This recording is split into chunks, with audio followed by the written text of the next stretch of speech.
Good morning, everyone.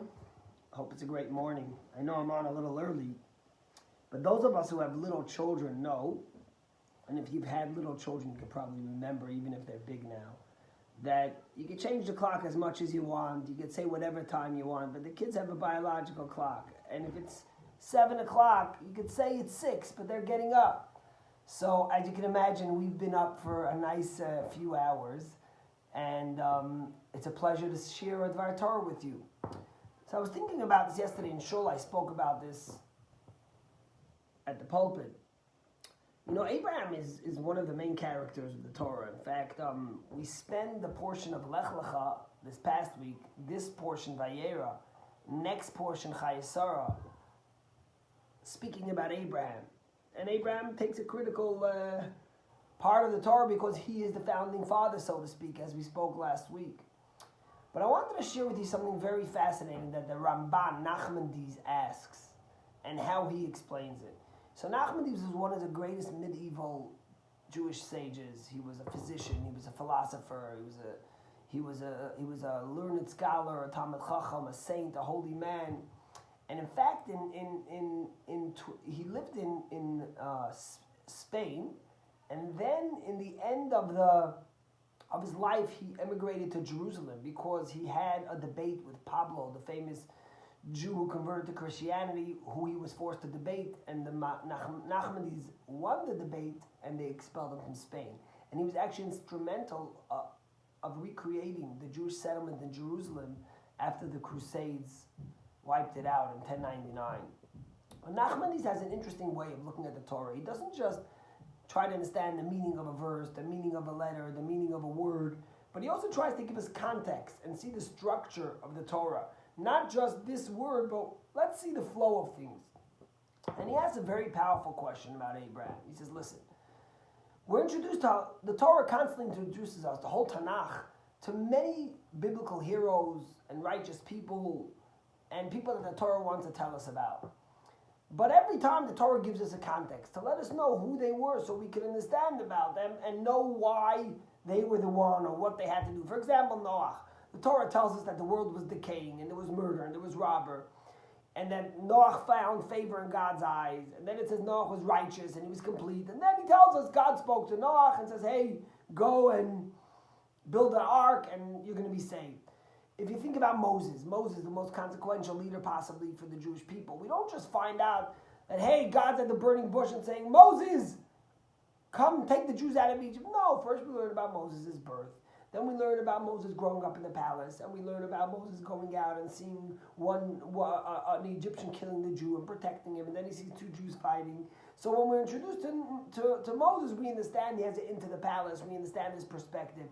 The same is true with Samson, the Nazarite. We learn about his parents being barren, his mother, and about how they're promised a kid and how he grows up and how he becomes the leader of the Jewish people. King David is the same way. Every single Jewish leader, we get an intro into their personality so we can actually understand why they were the ones and what their calling was. There's one glaring exception in the entire Tanakh is Abraham.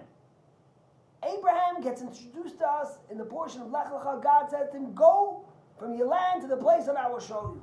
Who's Abraham?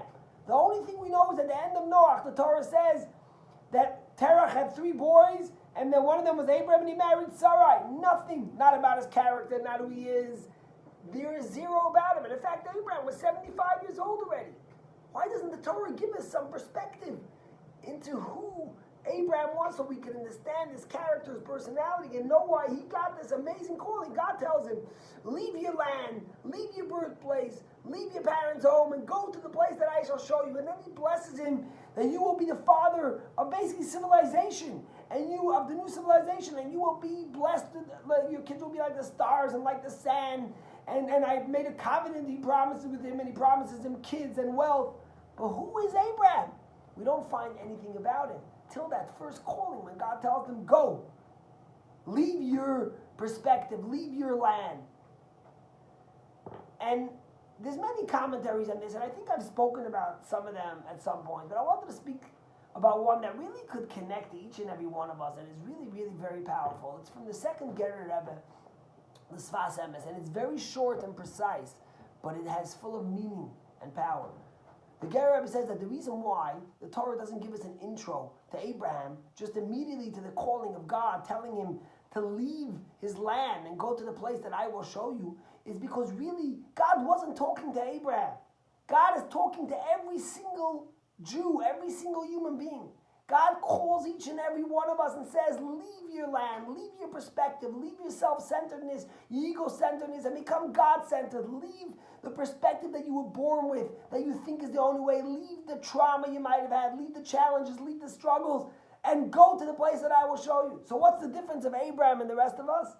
There's one big difference. Abraham heard the call. Abraham listened. You know, you can have two kids in the same class, and one listens and gets it, and one just goes right over his head. He's thinking about the game he's going to play, who he's going to meet. God calls each and every one of us and begs us, Lech Lecha, leave your land. He wants us to have a paradigm shift. He wants us to stop thinking about ourselves, to stop seeing things in a minimal way, to stop seeing things in a worldly way, but to see things from God's spiritual perspective. He wants to give us hope. He wants to allow us to grow. And he calls each and every one of us. And he says, Lech Lecha. The question is, are we listening? You know, you ever hear the kid who says, you know, this speaker, this teacher, he really speaks to me. What does it mean he really speaks to you? He speaks to everyone. But what we mean is he really speaks to me because I get him. I understand his spirituality. I appreciate what he says. It's about the listener sometimes, not necessarily about the one who's speaking. You never heard someone say, this bird speaks to me. But the birds chirp the whole day. When I gave Dvar Torahs outside, we heard the birds the whole time. Because they don't speak to us. But God speaks to every single one of us. And that's what the Ger Rebbe says, that specifically, God doesn't give us an intro to Abraham because he doesn't want us to think that this calling was only to Abraham. Because the calling is to every Jew, every one of us to constantly. Lech Lecha, leave. You know, some of us have had such trauma, such struggles when we were younger. So, heaven forbid, abuse, physical or emotional. Some of us have been hurt by others. Some of us feel lonely in this world. God says, leave that. Have a paradigm shift. Look at things differently from my perspective, from a godly, spiritual way. Lech Lecha. How does that happen? When you look into yourself, when you listen to God, when you're sensitive to the spiritual call of God, when you're tune into God. You know, I saw this fascinating story. A friend of mine is a Chabad rabbi in Israel, Rabbi Heber. He says that a few years ago, he gets a call from this guy. His name is Avram. And Avram Seltzer calls him. He says, hey, I'm 90 years old, and I want to learn with you before God takes me. Whoa, that doesn't happen often. You don't get those calls. I've never had such a call. So he says, sure. Let me come to your house to learn with you. He says, no, you can't come to my house. My house is completely unkosher. I don't want you to come to my house, but I'll come to you. They learned for a few months, and then he made him a bar mitzvah, which he never had. And then after his bar mitzvah, he calls up the rabbi and they says, my house is kosher. You could come learn with me here. And they continued learning. And a year ago, they dedicated a Sefer Torah that he dedicated in honor of his parents. And he became very engaged in his Judaism. And Rabbi Heber once asked me, he said, I don't understand. You're 90 years old. It never happened to me. What took you at 90 years old to say, hey, I want to go study. I want to become closer to my Judaism. I want to be engaged in my spirituality. How did that happen? And he says, you know, I was born in Hungary. And the Germans took my family and sent us to the camps. Both of my parents were murdered. I was angry at God. I was 10 years old. For 75 years, 80 years, I cut God out of my life. I was too angry, too hurt. But then a few weeks ago, someone invited us for Shabbos dinner to their home. And I saw this little girl light Shabbos candles. And I saw her mother put her hands around her eyes, cover her eyes, and pray to God. And it took me back 80 years to Hungary. I remember my mother lighting the Shabbos candle and closing her eyes, and a few tears trickling down her eyes as her cheeks, as she silently prayed to God for us to be connected to our Judaism, for us to have the things we need. And it woke me up. And I said, I gotta learn, I gotta reconnect. And that's what happened. And here I am, learning and studying and engaged in my Judaism. He passed away this past Tuesday at 94 years old, Avram Seltzer. He heard his calling, Lech Lecha, from God at 90 years old. He might have been 10 years old, when his mother cried to God and prayed as she lit the Shabbos candles that he should have it, that he should be protected, that he should have a connection to Judaism. He might have only heard the call at 90, but he heard it. And he connected. God's calling every single one of us. Rabbi Akiva heard the call at 40. So many people heard it at 50, at 30. Some people never hear it because they're not listening. Don't wait till you're 90. Don't wait till you're 50 or whatever age. Do it now. Listen to that call. Make that paradigm shift. Connect to your spirituality. People tell me, Rabbi, we're so worried about the elections, about the outcome, about what's going on. You know, they're boarding up places in California and other places in case there's going to be riots. What's happening to our nation? God says, Lechacha, listen to my call.